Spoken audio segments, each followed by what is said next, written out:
Hey everyone, it's almost time to kick off the season and we're back. I'm Ed, the lead for the Ranked team. And I'm still Primus, the lead designer for Ranked. It's been a while since our dev blog on position ranks, so today we're going to discuss why it's important, what it is, and how we're rolling it out. That's a lot to cover, so let's get into it. Since the introduction of position select, you're getting your main more often. Great, right? When you play another position though, and especially when you get auto-filled, you might not be as skilled, and as a result, the game could just feel less winnable. We can't get rid of autofill without tripling or in some cases even quadrupling queue times for everyone. So we looked into how we could make your matches more fair instead.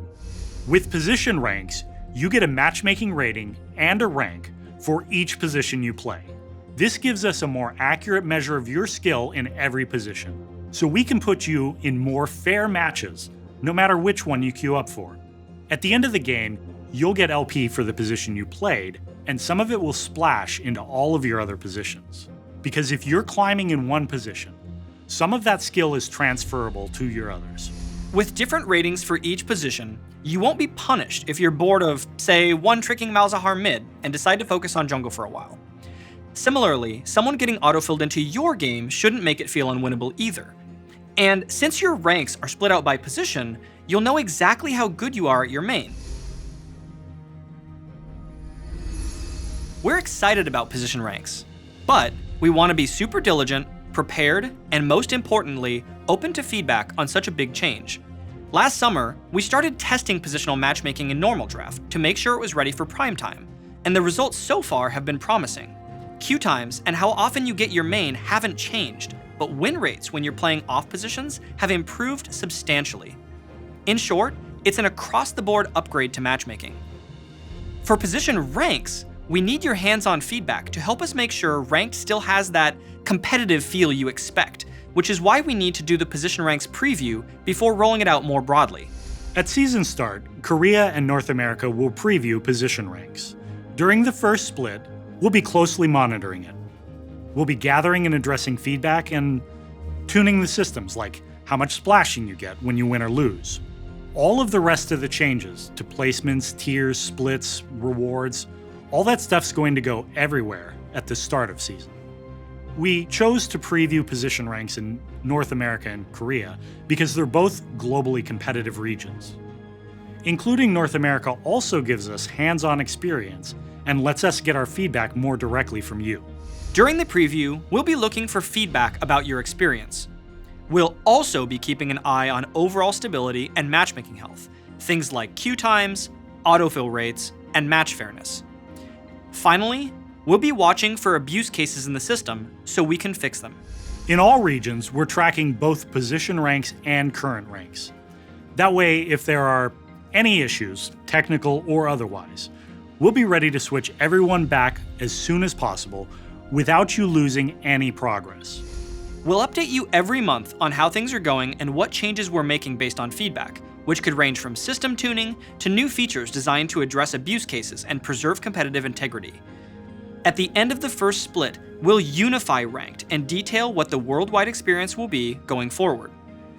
We're confident position ranks will be a meaningful upgrade for matchmaking and the rank system as a whole, but let me be real with you. We're open to rolling it back if things just don't work out. Having said that, we're excited for you to try it, and we're hoping it will be a hit, so make sure to keep giving us your feedback. We've seen a ton of discussion about position ranks over the last year, so let's switch gears and talk about the things we've seen the most questions about. Position ranks seem super abusable. What about position swapping when getting an off roll, for example? Say a Diamond 1 top laner got autofilled jungle in a Plat 3 game and switches to top lane with a duo or teammate.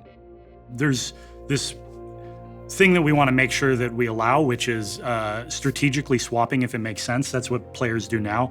We don't really want to suppress that in any way.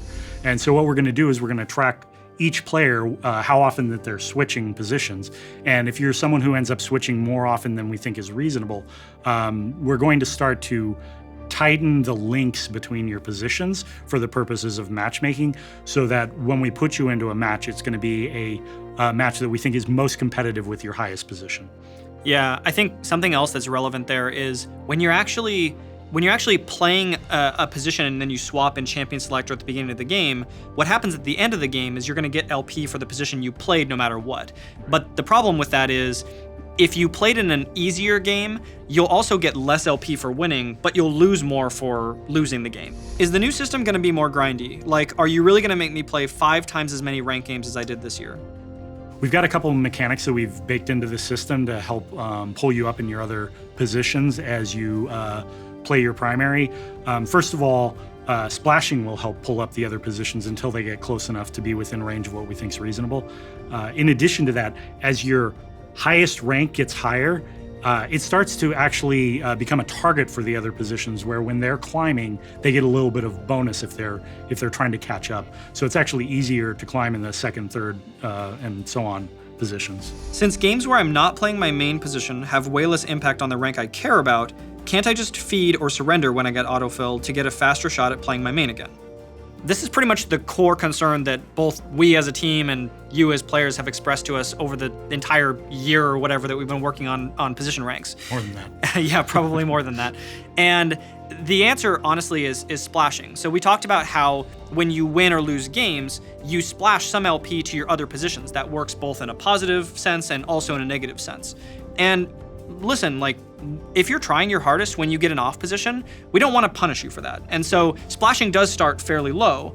But what we do want to address is either systemic abuse of the system through people kind of just queuing up and doing that, right? Surrendering or feeding or whatever. Mm-hmm. We also want to combat situations where someone's been miscalibrated, like one of their ranks is higher than it actually should be, and they've started losing a lot of games. Right. And so as you lose more, and as your performance kind of gets worse over those games, the negative splashing starts to ramp up and hit you harder to your other positions that you maybe either care about more or that might be miscalibrated. From everyone on the team, thank you so much for your questions, feedback, and thoughts. Ranked is already way better because of your contributions over the last year. We'll be talking with you all over the course of the preview, so keep sharing your feedback. Good luck in your placements, and as always, we'll see you on the Rift.